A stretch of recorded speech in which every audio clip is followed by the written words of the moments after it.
आज जो हम रूप देखते हैं भगवान का मूर्तियों में, कुछ कुछ वैसा है, बट स्पेशली भगवान के रूप को आज तक कोई एग्जैक्ट तो बता नहीं पाया है। सिर्फ उनकी सुंदरता के बारे में बताया जाता है कि सारे ब्रह्मांड में इतनी कोई सुंदरता नहीं है जितना सुंदर भगवान श्री कृष्ण है, उनका रूप है, उनके नेत्र है। जैसे उनके नेत्रों को कमल नयन बोला जाता है, भगवान का एक नाम है कमल नयन।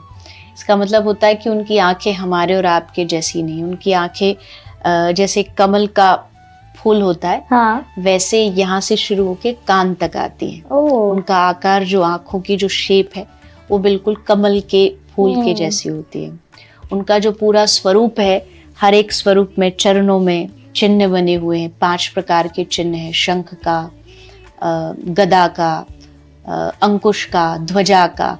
तो ये कुछ कुछ वर्णन शास्त्रों में भगवान के स्वरूप के किए गए हैं। और सुंदरता तो देखो, इतने भजन, इतने पद उनके रूप पे बनाए गए हैं कि कोई कह नहीं सकता कि सारी दुनिया में उनसे सुंदर ना तो कोई मुस्कुरा सकता है, ना तो उनसे ज्यादा सुंदर किसी के पास स्वरूप है, ना उनसे ज्यादा किसी के पास ज्ञान है। तो वो सारा चीज मिला करके भगवान श्री कृष्ण बनते। और कृष्ण का मतलब ही होता है कर्ष्यति इति कृष्ण, जो एक क्षण में आपका मन आपसे चुरा ले। हाँ। आपको पता भी नहीं चलेगा, एक झटके में वो आपका मन आपसे चुरा लेंगे। तो ऐसा स्वरूप भगवान श्री कृष्ण का है।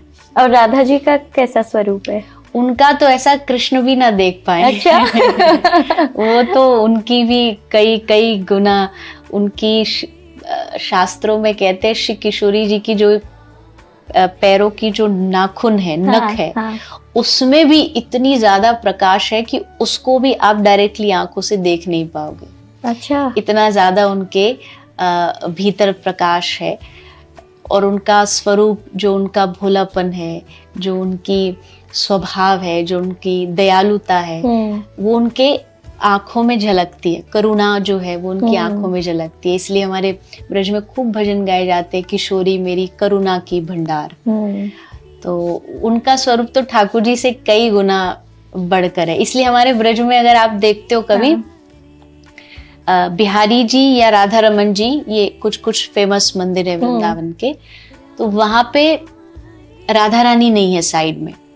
अच्छा। मतलब प्रकट रूप में नहीं है, एक गुप्त रूप में है। एक छोटी सी गद्दी है, उसको चुनरी उठा रखी है। पर प्रकट रूप में राधा रानी नहीं है, सिर्फ श्री कृष्ण है। तो किसी ने पूछा कि राधा रानी क्यों नहीं है साइड में, तो ब्रज के किसी ने हंस के बोला कि अगर राधा रानी साइड में होती तो कृष्ण की नजर ऐसे नहीं, वो सब छोड़ छाड़ के ऐसे हो जाते। वो राधा रानी को देखने के लिए सामने से, फ्रंट से फेस इधर कर लेते। फिर तुम लोग कहाँ जाते, तुम कहाँ से दर्शन करते।